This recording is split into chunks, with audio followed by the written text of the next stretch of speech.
Alors, dans cette vidéo, on va corriger l'exercice numéro 1 qui consiste à retourner une carte. Donc, le but, c'est de faire une page web dans laquelle, à chaque fois qui contient en fait une carte qui est face cachée, et quand on clique sur la carte, en fait, le but c'est de retourner cette carte. Donc, c'est une image, mais en fait, le but c'est vraiment de retourner cette carte et de faire apparaître son contenu. Donc pour ça, on dispose d'une page web contenant une image représentant un dos de carte. Donc cette image, c'est une image au format PNG, donc c'est un dos de carte, docarte.png, et on a le code HTML de cette page. Donc je vous montre tout de suite en fait tout ce qu'il faut télécharger. Donc il va falloir télécharger en fait, donc tout est disponible dans Perl Trees. Donc vous avez le docarte qui est tout simplement qui n'est rien d'autre qu'une image, voilà. Et vous avez le dos de cette carte, enfin la face visible de cette carte. C'est une image d'un tigre. Bon, elle n'est pas très bien ici, mais vous pourrez la changer, bien évidemment. Et vous disposez pour ça du code HTML de cette page. Donc là, vous pouvez l'ouvrir. Donc vous constatez que vous avez la carte qui apparaît, en fait. Vous avez aussi le CSS. Alors le CSS, c'est uniquement pour la mettre au centre.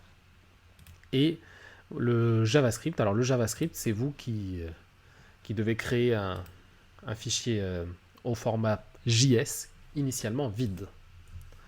Vous avez le fichier au format JS qui est au début vide, et là vous avez le code HTML de la page, et le but c'est quand on clique, voilà, il faut que ça retourne la carte comme ceci.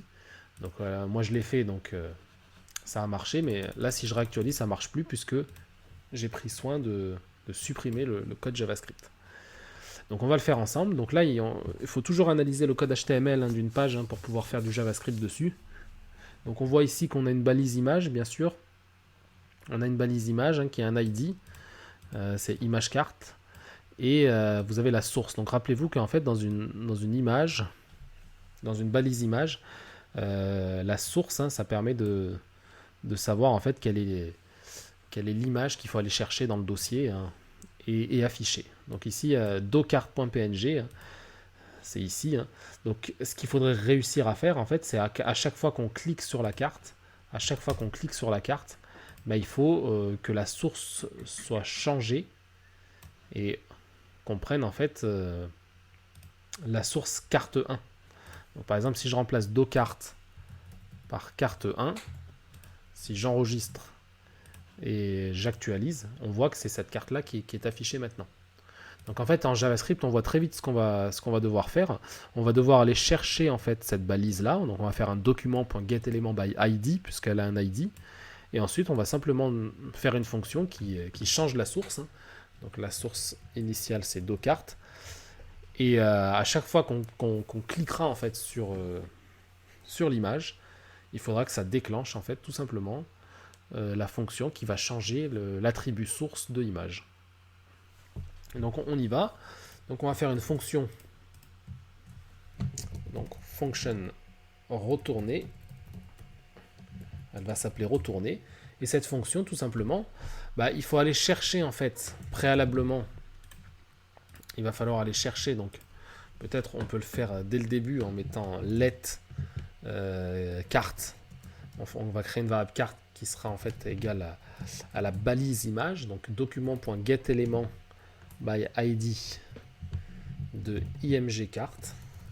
Donc, je rappelle que si vous faites ça, donc toujours faire des tests dans la console. Là, je vais réactualiser. Donc, on va se mettre dans la console. Donc, si vous faites un document.getElement by ID imgcarte, vous allez avoir une variable carte ici qui va représenter la balise image. Et en fait, je peux tout simplement modifier son attribut source en tapant carte.src, et là je peux le changer. Donc si vous mettez carte1.png par exemple, hop, on réussit à la retourner. Donc ici, la fonction retourner, ce qu'elle va faire, c'est carte.src égale carte1.png. Alors bien sûr, il faut que la carte1.png elle soit dans le même dossier, cette image, il faut qu'elle existe. Et ensuite, là on a plusieurs choix. On peut ajouter alors ici, donc, est-ce qu'on peut tester? Alors, je ne sais pas si ça va marcher. On va voir si ça marche. On-click. Si je mets directement le on-click sur l'image et si je mets retourner, alors, je ne sais pas si ça va marcher. Donc, si ça ne marche pas, on va faire l'autre méthode avec l'ajout en fait au gestionnaire d'événements. Donc là, oui, ça marche. Bon, en tout cas, là, ça marche. Donc il y a deux méthodes, rappelez-vous. Hein. Soit on met un on-click directement dans la balise image. Donc quand on clique sur la balise image, il faut que ça retourne. Sinon, la deuxième méthode, bah, c'est d'ajouter en fait un document.addEvent dans le gestionnaire d'événements et en disant tout simplement que quand on clique dessus, il faut que ça déclenche la fonction retourner. Ça marche aussi. Hein. Donc c'est vraiment au choix. Soit on le fait comme ça, soit on rajoute directement cet attribut-là onClick égale retourner. Donc, du coup, voilà, pour l'exercice 1, tout simplement.